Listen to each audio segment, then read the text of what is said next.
Bonjour chers abonnés, après un long moment d'absence, on se retrouve pour une toute nouvelle fois avec un tout nouveau tutoriel. Ça fait vraiment longtemps que j'ai pas fait de nouvelles vidéos. Bon, j'avais un problème de temps, le boulot, les cours et tout. Voilà, maintenant j'essaierai de m'organiser et pour faire de tout nouveaux tutoriels. Alors aujourd'hui on se retrouve pour un tout nouveau tutoriel. Aujourd'hui nous allons voir comment installer Jupyter Notebook avec Python 3.11. Bon, avant de passer aux installations, on doit avoir des prérequis. Bon, pour les prérequis, on doit au préalable installer Python. C'est obligatoire. Sans Python, on ne pourra pas installer Jupyter Notebook. Ok. Sans plus tarder maintenant, nous allons passer à l'installation. Voilà. Là, on se retrouve pour l'installation. Bon, pour installer Python, vous vous rendez sur le site officiel de Python. Je vous mettrai le lien dans la description et vous allez télécharger Python. Bon, pour mon cas, c'est déjà fait. On peut vérifier. Voilà, j'ouvre mon terminal pour vérifier. Et là, si je fais un Python, grand V, il me donne la version. Ma version de Python est la 3.11.4. Je crois que c'est la dernière version de Python. Après avoir fait ça maintenant, j'ouvre mes fichiers. On va sur CPC, disque local C. Bon, ça c'est le processus pour l'installation de Jupyter Notebook. On cherche l'utilisateur. Votre utilisateur par défaut, pour moi c'est Unix. Après avoir fait ça, vous allez venir sur affichage et vous allez cocher la case là, éléments masqués. C'est pour afficher les éléments masqués. Moi, c'est déjà fait. C'est pas la peine que je recoche, mais il faut que vous cochez. Après avoir fait ça, on cherche le dossier AppData.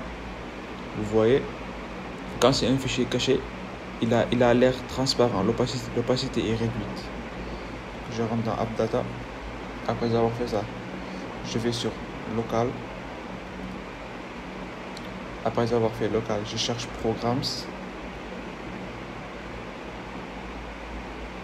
Je double-clique. Et là, je rentre dans Python. J'ouvre le Python 3.11, c'est-à-dire 3.11. Bon. Voilà, là je suis dans le dossier de Python et là je rentre dans Scripts. Voilà. Après avoir fait ça, c'est le chemin. Attendez, excusez-moi. Dans Scripts. Voilà. Après avoir fait ça, c'est ici où on va ouvrir notre terminal, c'est-à-dire dans la barre de recherche. Si je tape CMD, il va ouvrir le terminal dans ce répertoire-là, c'est-à-dire ce chemin-là. Il va ouvrir un terminal. Vous voyez, par exemple, là, si je fais un copie, j'ouvre Windows R. Ok. Je me suis trompé, je dois juste effacer le chevron.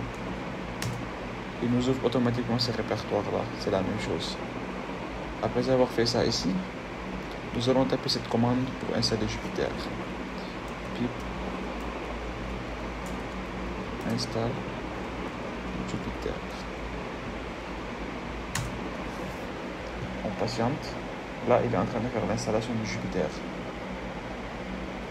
Bon, je ne sais pas le temps que ça prendra, mais on patiente.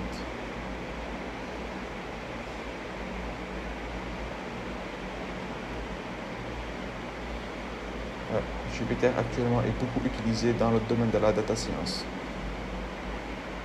C'est vraiment intéressant. Il nous permet de manipuler le code comme on veut. Ouais, voilà quoi. Là, on patiente que l'installation se termine.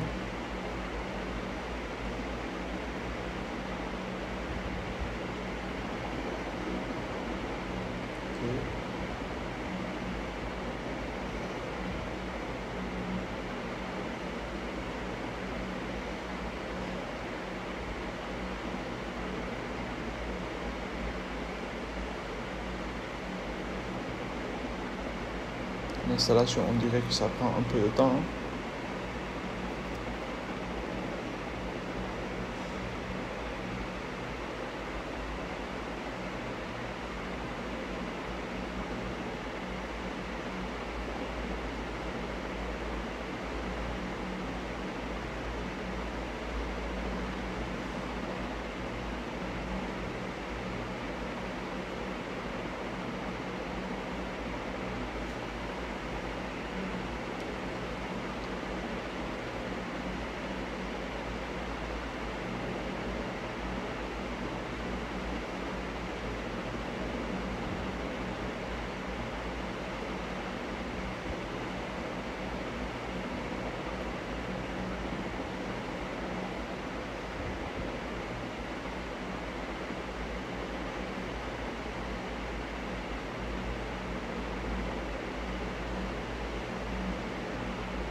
Bon, je crois que je vais mettre la vidéo en pause.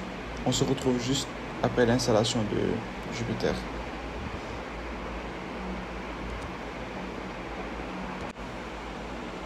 Voilà, l'installation de Jupyter vient de se terminer, comme vous pouvez le voir. Et il me propose déjà une nouvelle version de pip est disponible. Et pour l'installer, bon, on n'a pas besoin de ça pour l'instant. Après avoir fait ça, nous allons maintenant faire un test pour voir si tout fonctionne. Si tout fonctionne, excusez-moi. Je vais sur mon bureau, je vais créer un nouveau dossier. Test Jupyter. Voilà. Je rentre dans ce dossier et j'ouvre le terminal ici. Après avoir fait ça, pour pouvoir voir si Jupyter marche correctement, je viens là, je fais Jupyter, je tape cette commande, notebook. Jupyter n'est pas reconnu en tant que commande. Excusez-moi, on dirait que je me suis trompé là. Jupyter.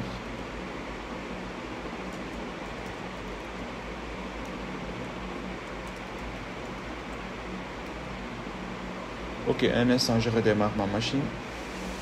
Peut-être que je dois redémarrer ma machine, juste un instant. Voilà, après avoir redémarré ma machine, nous allons voir si les configurations ont été prises en compte. Voilà, je reviens dans mon dossier qu'on avait créé pour pouvoir tester Jupyter. Je fais double-clic. Ce dossier est vide. J'ouvre le terminal. On va voir si il prendra en compte cette commande Jupyter Notebook. Voilà. Si cette commande-là ne marche pas, il y a une autre commande qui va marcher à 100%. Ça, je vous le dis. Vous allez faire Python -m Notebook. C'est cette commande-là que vous allez faire pour lancer Jupyter Notebook. Allez, je tape Entrée. Voilà, il est en train de démarrer. Voilà, notre serveur vient de démarrer. Voilà, si vous n'avez pas l'écran qui s'affiche, vous pouvez copier-coller cette URL.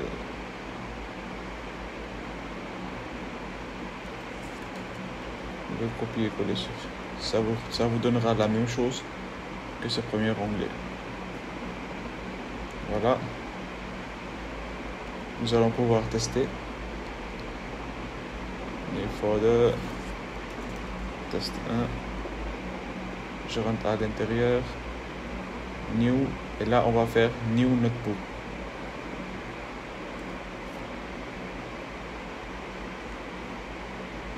Voilà. Là, il nous propose un kernel. Bon, nous allons prendre Python 3 et nous allons écrire du code Python. On va tester notre fameux Hello World. Print.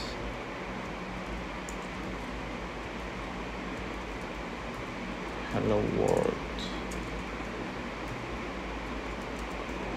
Et nous allons run le code. Et voilà. Nous venons d'installer Jupyter Notebook. Nous avons testé le fameux code Hello World.